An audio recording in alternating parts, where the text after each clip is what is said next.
views and opinions expressed on any program are those of the producers and/or the persons appearing on the program, and do not necessarily reflect the views and opinions of FRC Media, Bristol Community College, or the City of Fall River.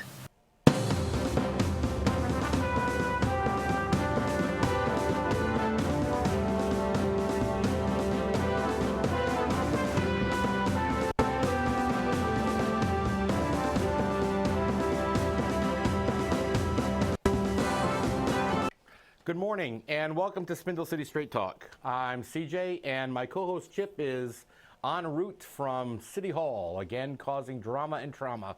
I guess he got into a fight this morning at the IAC meeting with Kathy Ann Viveris and Lupa Chico, and they ended up adjourning the meeting.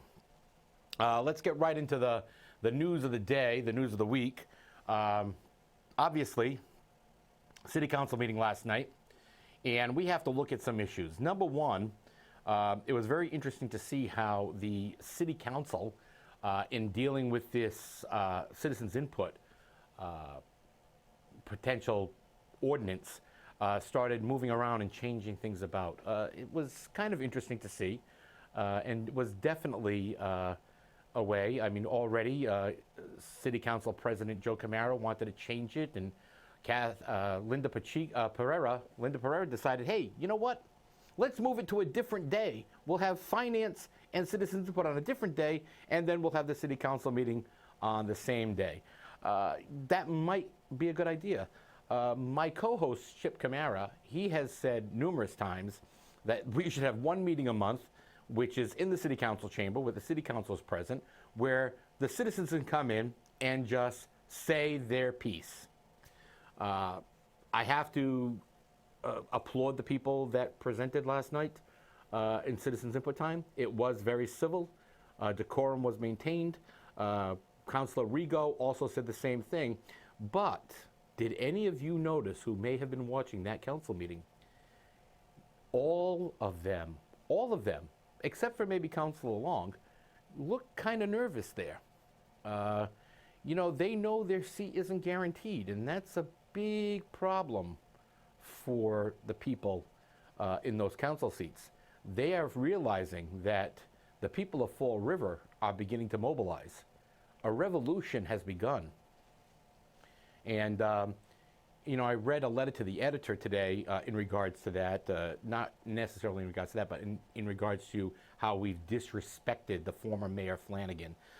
His supporters still run rampant, and, you know, that's history. That's the way it is. But with the potential of him running again for mayor, could Fall River again make history, re-electing someone they fired? I don't know. I really don't know, and I don't know what to think about it. Let's look at the CPA. Do you remember that tax you nitwits voted in? That 1.5% on the property taxes for the quote-unquote preservation of historic properties and venues? Did any of you look at the list of the awards? $192,000 to the Children's Museum, because it's going to be matched by somebody else, for an air conditioner? $400,000 for an air conditioner? Are you serious? We don't even own the building. But we're going to give them $400,000. Well, we're giving them two, $192,000, and then somebody's going to match it, probably the state. So again, if that's the case, yes, we are giving $400,000. You know, I'm all for comfort. I'm all for, you know, especially in our climate, because when we get hot, we get hot. But $192,000? $100,000 for the Lafayette Durfee House? You know, I said when they were trying to pass this tax, and by the way, we're stuck with it for 5 years, that it was going to be used to improve properties which are privately held. So your tax dollars are going to be used to improve the value of private properties. Now, they did have an expense for the Oak Grove Cemetery arch, which, you know, that's okay. God knows we have to fix a gate because the dead might try to escape Fall River. Hell, the living are trying to do it now. So we're definitely looking at a potential. And I just noticed that a miscreant from city government has decided to join us here in the studio. So I have to ask myself, what's going on here? So let's find out. Hey, Chip, you with us? But I had a meeting at the Taj Mahal, or also known as the Fall River Government Center, and it ran a little late. Even though I was scheduled to leave early to be here, they decided to bring in the chief of staff and the city administrator to talk about a few things, and of course, we digressed and began to talk about what's going on in the city. But it was very, very interesting, and I'm glad I stayed because I have a few quotes that this is exact quotes of what was said about what they're attempting to do, and we can. Was this from "I'm Lou, I would not live in this bleep hole"? Well, actually from both. Oh, well, there you go. They talked about the, okay, here we are, sorry. A quote, "The mayor wants to get to an honest, sustainable budget." And Kathy Ann then chimed in, we have structural problems in the budget. Well, those are euphemisms if I've ever seen them, because the structural problem that we have in the budget is we spend money we don't have. That's a pretty bad structural problem. It's like building a building with no supports. And they've identified that problem, and this is what we want. We want an honest, sustainable budget. And then we got into a pretty spirited discussion. The reality is I take serious objection to the way they're doing this. And I also take objections to the fact that they don't want to talk about the past. It's their thing. I don't want to talk about the past. I don't want to talk about what happened in the past. It's not our fault. Well, you're right. It's not your fault. But it's reality. The first thing you have to do is deal with reality. This is what we got. But if we don't know how we got here, how can we make sure we don't continue on the same path? But they don't want to deal they don't want to talk about the past, because when we talk about the past, we will have to talk about the nonfeasance, malfeasance, and misfeasance of all the government officials in this community for decades. The fact is that, and it was funny because they referred to, and CJ, I don't know if you've heard this before, during our conversation, they said that, the problem with the city is we used to live on magic money. Oh, it's magic. Magic money. And that was the expression they coined for grant money and money they got, these these short-term money that they actually plugged into a budget. Oh, safer grant money. Yes, safer grant money, windfalls, or, and supposedly this came from another politician who said, well, we've always managed to find magic money, to plug up the gaps. Well, the problem is magic money sometimes disappears, because that's what magicians do. They make things disappear. And sometimes they don't reappear. And now when we have a budget, and I made that point very clear, that we took money from essential services and funded them with magic money, and took that money and urinated it into a hole somewhere, and it never came back, we're left with what we've got. And they're saying, well, we're working on this, and after we get this thing semi-stabilized, we're going to talk about reorganizations, because I mentioned that. Well, my problem with that is one of the first things we should have done is reorganize government. Shrink the government. Last night at the council meeting, I said that as the budget stands now, there's just about one supervisor to every 1.5 firefighters in the fire budget.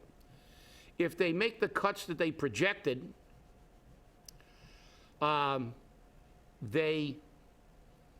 it will be 8 supervisors for every 10 firefighters. So every firefighter will almost have his own supervisor. You know, we can't have this. There has to be demotions. There has to be people put back on the line. We have to, obviously, we're not doing things right when we're laying people off and giving people pink slips and hiring people. They're hiring people in a city of Fall River while we're laying people off. That is an absolute travesty. It's unconscionable to me. Well, you know, Chip, that's because we hire people for city assessor who's not qualified, so we've got to go out and find him an assistant so that he can get qualified, and then the assistant can do all the work. By the way, the assistant doesn't come from Fall River. The assistant comes from somewhere out in Mansfield, and I'm wondering what the connection is to city government there. The assistant that was hired obviously has worked for Fall River in the past and has worked elsewhere, and may be very qualified. But you know what? We don't have the money. And why couldn't someone else that's got a pink slip in city government turn around and say, hey, I'll take that job and then you don't have to pay me unemployment? Because that's the one component the city never talks about. The fact that all of these unemployed workers, we still have to pay for because we're a self-insurer. Yeah, we have to pay the unemployment compensation. You're right. And the other problem we have is that they don't make, and ironically enough, at the Insurance Advisory Committee meeting, I did speak to a few union people, and I made it known to them, and they were not happy with people being laid off, getting pink slips while people were being hired. And I told them, I said, you know, it just goes to show the insensitivity and lack of real administrative acumen that the city has. When I worked for the federal government, when I first was discharged from the military, I worked for the federal government. And when they had what they called RIFs, they call those RIFs in the federal government, reductions in force. When they had layoffs, because they always, you know, government always makes these euphemisms. They just don't want to say, we're going to lay you off. So they call it a reduction in force, you know. So what they did was, when people were being laid off, they had bumping rights to other, in other words, if they were, let's say they were a top-level electronic system technician and they were going to get, they were laying them off, they could bump down to the next lower level, electronic tech or electronic worker, and you had those, but also they had lateral bumping, and they even, and you know, it's amazing when the federal government does something right, but they did. They actually had lateral bumping where people who couldn't get a job but had seniority were actually moved into other positions, and they actually had a training period for them, so they could go into these jobs. Now, wouldn't that make more sense in the city of Fall River to take someone who you're going to lay off and pay unemployment to, but hire somebody mostly from out of town, to do a job that's open? Why not move that clerk to a clerk in another department or whatever the position is, and, you know, if it's within the scope of their ability level, and I'm sure most of these jobs are, because in government, if you can't do your job, that's not a problem. They give you a pay raise and an assistant. So that's the way government works. But the fact is, why aren't these people being moved over laterally into these positions? It's to me, it's you know, it's just unconscionable that we are laying people off. We haven't shrunk the size of government, and we're asking for taxes. I agree. We need an honest, sustainable budget. I do agree with that. And I do agree that we have, well, I wouldn't use the euphemism structural problems. I would say that we have a budget full of bullshit. That would be a more accurate assessment of the budget, because half of it is based on grants and short-term money and things, and they can bemoan all these fixed costs like, oh, the retirement's gone up 1.4 million, and I reminded them that the primary reason is that cities don't fund their share of the retirement costs, and didn't do it for years in Fall River. And the answer to that was, from the chief of staff, was, oh, no cities or towns fund them. Well, guess what? You have a legal and fiduciary responsibility to fund them. And when I pointed out that the retirement systems are supposed to be fully funded by 2010, and the reason they're not is cities won't put in their share, they forget, because cities are really good at that. Stealing money, wasting it, and then making up what they wasted by raising our taxes and implementing new fees.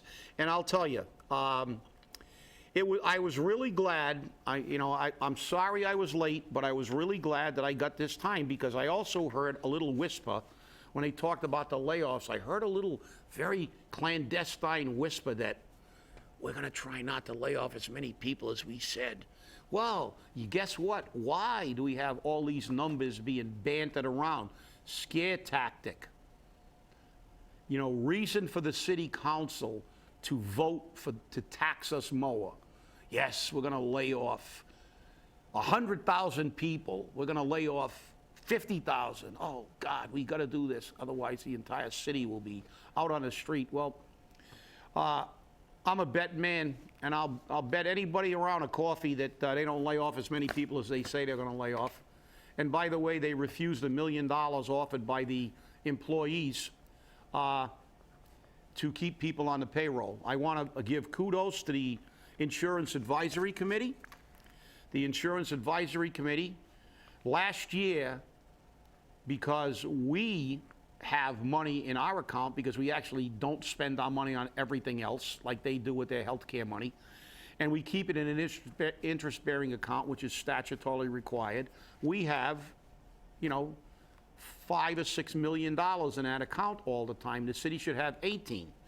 But last year, in order to keep as much drug coverage as we could for our employees and our retirees, we paid the entire cost of the Canadian drug plan. We paid the city share. So the city owes us $1 million, or close to $1 million. Add it to the ledger. Interest-free. But I have to give kudos to the people in the Insurance Advisory Committee. They offered the city, they're scheduled to pay us back that $900,000 or $1 million this year. And they volunteered to say, we'll defer that $1 million till next year to allow you to use that $1 million to keep some people on the payroll while you fix the problem. And you know what the city's answer to that was? No. No. Let them go to the street.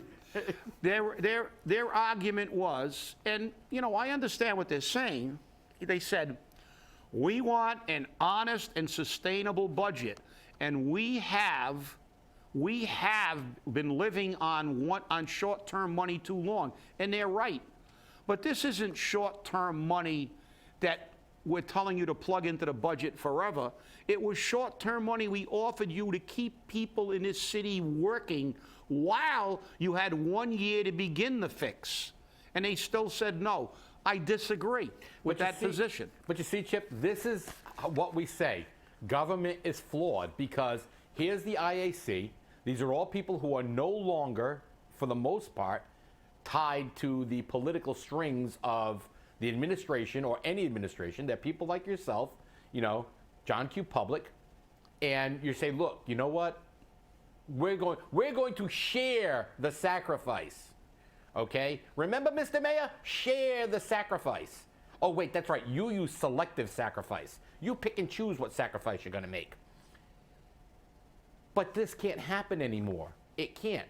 Our constitutional monarchs are sitting there in City Hall saying to the IAC today, let them eat cake. Okay? I mean, is this really what we want? Is this what you want, Mr. Mayor? Is this what you want, City Council? Do you want a recreation of the French Revolution here in Fall River? You see, there, they just chopped off their heads. I mean, what's going to happen here? Is this going to become another city that we've seen in recent history where there's rioting and pillaging in the streets? I hope not. But that's what you're creating. Yeah, well, as I said, I just don't understand it. I understand what they said, that that we've lived too long on, but this wasn't a safer grant. This is what we're not telling you that, look, we're going to give you this forever. We're saying, it's like me telling my, one of my my neighbors, hey, look, I know you don't have a car. I got a second car. I will let you, you can buy this car from me, but you don't have to pay me till you get your job back, or until you, I know you're in a fix. It's not forever, but I'm going to give you something because I know you're trying. So we're saying, okay, if you're really trying, why not take this money to keep a few people on a payroll? And we're not asking you to free up $6 million. Are you telling me that your plan is so bad that you can't free up $1 million by next year? If that's the case, why are we bothering? But no, it's about we have to be short again so we can raise more fees next year. And that's the key. The key is government. Government is is under mismanagement in a dictionary. The picture of government is there. Or as Milton Friedman said, the government solution to a problem is usually as bad as the problem.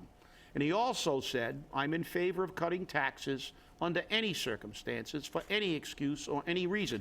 Because this man understood that the economy is fueled by people with money who can buy things, the free market. But then again, what the hell does he know? I mean, we've got Kenny Fiola from the Office of Economic Destruction and Robert the Messiah Melian saying, lower the taxes on the businesses, but raise the taxes on the people. And who the hell is Milton Friedman? He only won the Nobel Prize for Economic Science. Yeah, I mean, what the hell does he know? That gives him no credibility, none whatsoever. You know that, Chip. How dare he have an opinion that contradicts Ken Fiola and Rob Melian, because, they know what's best for the city.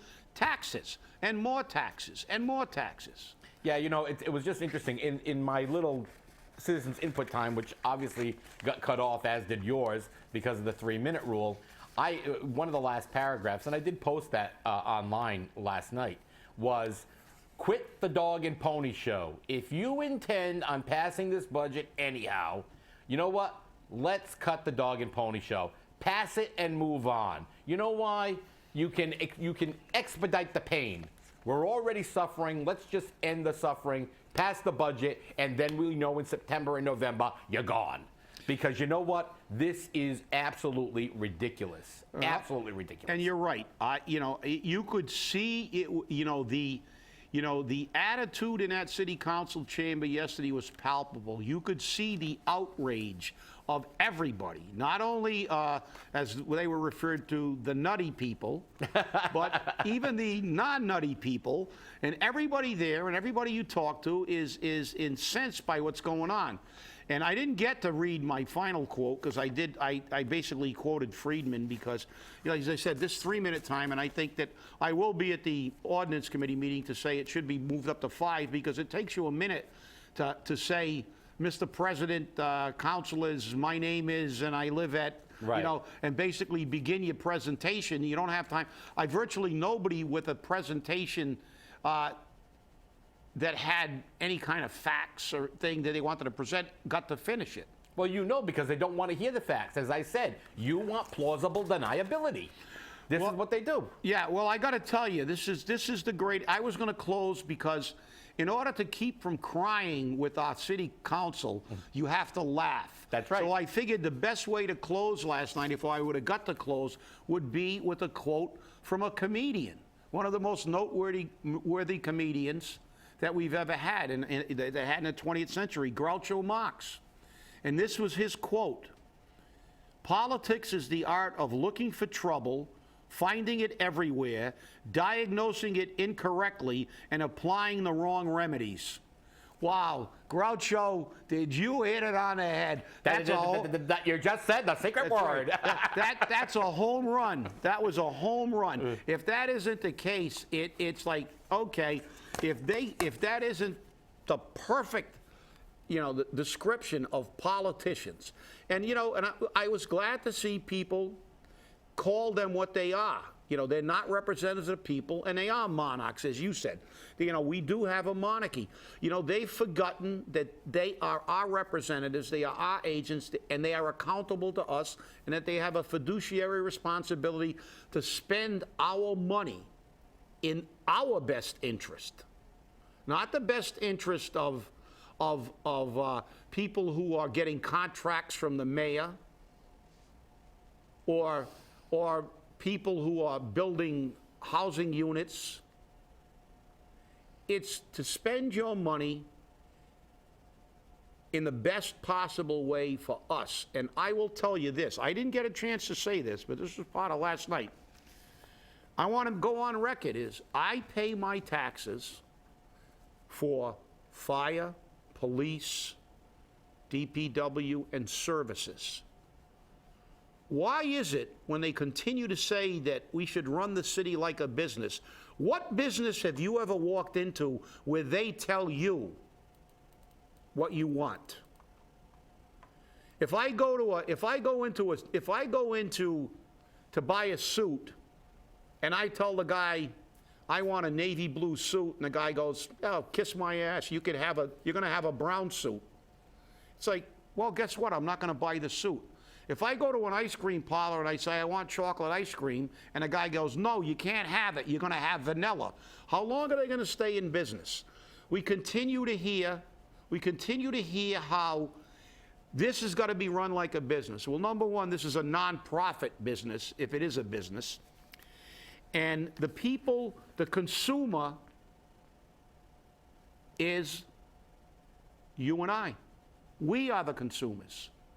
And as the consumers, we should have a right to select what we buy with our money. And when the monarchs forget that we should tell them what we want, not vice versa, it's time in November to get the giant push broom out and sweep them all downstream.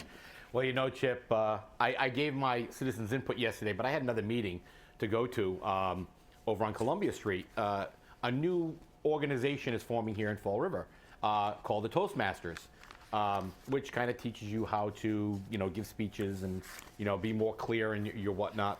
And I saw some people there that I knew. And the one thing I said to them was, but you really need to move the date of your meeting because it's on the day of city council meetings. The people who need it most are sitting on the city council chamber. Yeah. Yeah. But they seem to be an excellent organization. They're having another meeting in 2 weeks. I believe it's the 23rd. And I suggest people go down there. It's at 6:30. Just listen to what they have to say. Maybe it's for you, maybe it's not. But that's a possible outcome for some of these people who are running for office, for people who are community activists, for our neighborhood leaders to go to not only network, but to improve themselves and their speaking skills, because we've heard a few of them. Believe it or not, Chip, we're at the end of the show. Well, one thing about us, we don't have any problem being very clear when we talk. As a matter of fact, we get a lot of heat because of it. But guess what? Join the revolution. November. Get them all out of there. Hey, thanks for watching. We'll see you on Friday.